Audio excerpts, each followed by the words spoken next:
હું 11 વર્ષથી, આ મારું 11મું વર્ષ છે પર્યુષણ વ્યાખ્યાન માળાનું. મારો ઉછેર બહુ નાસ્તિક છે. મારા પિતા ઘરમાં દીવો પણ કરવા દેતા નહીં. આપણે એમ કહીએ કે ભગવાન, તો એમ કે કોણ? ઉપરવાળા ભગવાનભાઈ. એ લેવલ પર મારો ઉછેર થયો. તદબીર એ જ સત્ય, તકદીર નામની કોઈ ચીજ છે જ નહીં એવું માનતા ને એવું જ જીવ્યા પહોંચે છે. અને પહેલે વર્ષે જ્યારે પર્યુષણ વ્યાખ્યાન માળામાં મને બોલાવવામાં આવી ત્યારે જૈન યુવક સંઘ અહીંયા બધે પણ મેં વાત કરી અને પછી વાંચવાનું શરૂ કર્યું જૈનત્વ વિશે કે ભાઈ આપણે બોલવાનું હોય તો આપણને સમજ હોવી જોઈએ, આપણને જ્ઞાન હોવું જોઈએ, એમ ગમે એમ દેઠોક નહીં કરવાનું, વાંચવાનું. તો ધીમે ધીમે કરતાં હવે આજે હું એવું તમને કહી શકું અહીંયા ઊભી રહીને પૂરા વિશ્વાસથી ને પૂરી શ્રદ્ધાથી કે હું કાંદા લસણ નથી ખાતી, હું સાંજે નથી ખાતી. તો આ છે ને મને એવું સમજાયું છે કે દુનિયાનો કોઈ પણ ધર્મ, આ તાળી પાડવા માટે નથી, આ તમારા સુધી પહોંચાડવા માટે છે કે દુનિયાનો કોઈ પણ ધર્મ છે ને એ પહેલાં સમજવો પડે. કર્મકાંડ કે પૂજા, તમે દીવો કરો કે ન કરો. હમણાં અમેરિકામાં એક છોકરાએ મને પ્રશ્ન પૂછ્યો કે શ્રદ્ધા ને અંધશ્રદ્ધા વચ્ચે શું ફેર?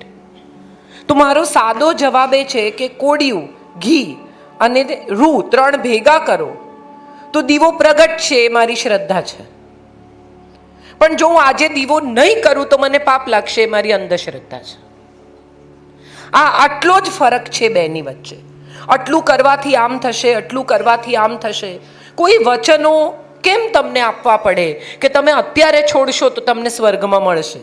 ધેટ મીન્સ તમને જોઈએ તો છે જ, અહીંયા છોડી દો તો તમને સ્વર્ગમાં મળશે. આવા વચન સાથે જો તમે છોડો છો તો એનો અર્થ એવો થયો કે તમને જોઈએ તો છે જ, અહીંયા નહીં મળે તો વાંધો નહીં, આપણને પછી તો મળવાનું જ છે ને. ના, એનો કોઈ મતલબ જ નથી. એક તમને સરસ જોક કહું. એક બાપુ હતા, એ જ્યારે જ્યારે શરાબ પીએ ત્યારે આંખો મીચી દે. બધા એને પૂછે કે બાપુ તમે આંખો કેમ મીચી જાઓ છો? તો કે કોક દિવસ કહીશ.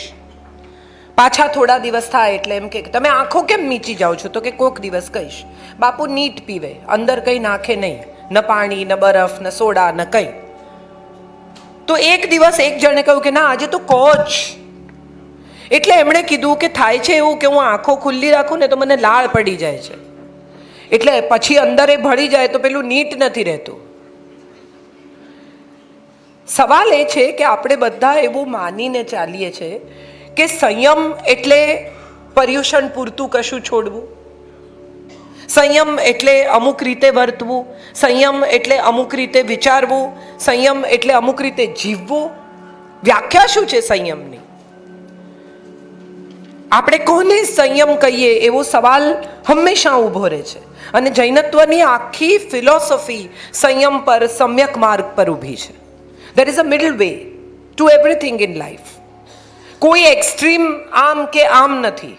એક સમ્યક માર્ગ છે વચ્ચેનો, જે પકડીને આપણે બધાએ ચાલવાનું છે. એક શ્રદ્ધાની વાત છે. તો એ શ્રદ્ધા શું છે? મારે થોડા મારા જ દાખલા આજે આપવા છે. આમ જનરલી હું બહુ પર્સનલ વાત નથી કરતી, પણ આજે મારે એટલા માટે કહેવું છે કે મને તમને આ કહેવાનો અધિકાર જ્યારથી મળ્યો ને ત્યારથી અધિકાર સાથે મેં જવાબદારી સ્વીકારી છે. એક સમય હતો કે જ્યારે હું બહુ જ, મારા જૂના વિડીયોઝ તમે જોશો તો લો બેકના બ્લાઉઝ પહેરતી, કાનમાં મોટી ઇયરિંગ્સ પહેરતી, હું ખૂબ મેકઅપ કરતી. મને પણ ગમતું, સારા લાગવું શું કામ કોઈને ન ગમે. સમય સાથે મને સમજાયું કે હવે આ બધું મને નથી ગમતું. ઓન માય ઓન, મને કોઈએ ક્યારેય કહ્યું નથી. અને મારા જેટલા સુંદર લો કટના બ્યુટિફુલ ડિઝાઇનના બ્લાઉઝ હતા એ બધા મેં બહાર કાઢ્યા અને વહુ દીકરીઓને કહ્યું કે તમને જોઈતા હોય તો લઈ જાઓ, બધી જ. હવે મેં એવું નક્કી કર્યું છે કે મને જેટલા બધી સાડી સાથે મેચ થાય એવા થોડાક બ્લાઉઝ મેં કર્યા છે કે જે ઓલ્ટરનેટિવલી હું પહેરું છું. એક સમય હતો કે ત્યારે લોકો મને એમ કહેતા કે તમારી આ સાડી અમે ત્યાં જોઈ છે, અને ત્યારે મને એમ થતું કે અરે મેં રિપીટ કરી નાખી. હવે મને કંઈ ફરક નથી પડતો હું શું પહેરીને આવું છું. હવે મને એ ફરક પડે છે કે હું તમને શું કહું છું. અને મને અંગત રીતે એવું લાગે છે કે આ અપગ્રેડિંગ આપણા બધામાં વર્ષો વર્ષ થવું જોઈએ. તમે બધા અહીંયા આવો છો, બધા સાંભળો છો, છેલ્લા કેટલાય વર્ષોથી આ વ્યાખ્યાનો ચાલે છે, પણ આપણે કેરી હોમ શું કરીએ છીએ?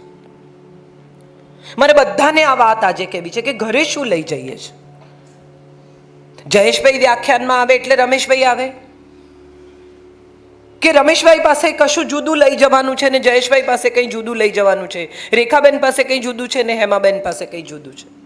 દરેકના પોતપોતાના ઇન્ટરપ્રિટેશન્સ છે ને મને અંગત રીતે એવું લાગે છે કે ધર્મ છે ને એ તમારા પોતાના લર્નિંગ, લિસનિંગ અને એક્સપિરિયન્સ પર આધારિત વાત છે. સૌથી યંગ, સૌથી વૈજ્ઞાનિક ધર્મ જૈનત્વ છે. આયુર્વેદ છે, એમાં વિજ્ઞાન છે, એમાં લોજિક છે. ઇલોજિકલ ધર્મ નથી.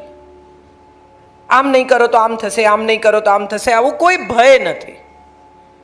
ચૈતન્ય સાથે સીધા જોડાવાની વાત છે અને એ તો આપણે બધા સમજીએ છીએ. યમ નિયમ આ બંને આપણને કોઈ પણ ધર્મ શીખવે છે. તમે બધા અહીંયા 1 કલાક બેસો, કોઈ ચેક કરે શ્વાસ ચાલે છે કે બંધ થઈ ગયા? કેવી રીતે વિશ્વાસ છે કે ચાલુ જ છે?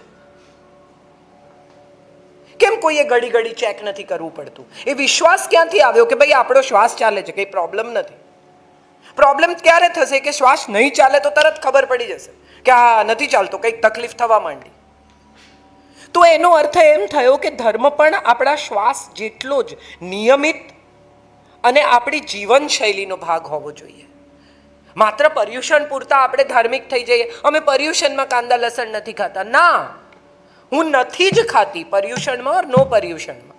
મારું મેનુ નાનું થઈ જાય, કોઈ વાર કોઈના ઘરે પહોંચી એવું ન મળે ખાવાનું, તો દહીં ભાત ખાઈ લેવાના. એટલું તો આપણાથી થઈ જ શકે. આપણને કાલે ખાવાનું મળવાનું જ છે.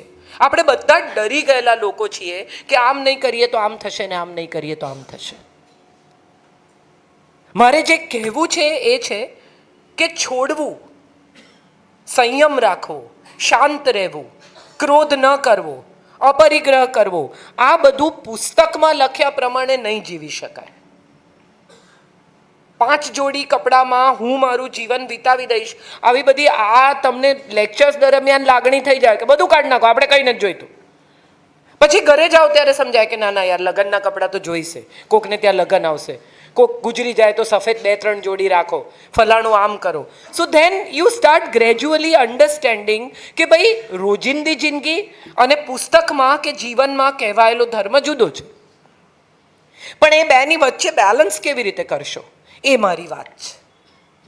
મારી વાત માત્ર એટલી જ છે કે આપણે બધાએ ક્યાંક ને ક્યાંક કશેક ને કશેક બેલેન્સ શોધવાનું છે અને બધાનું બેલેન્સ જુદું છે.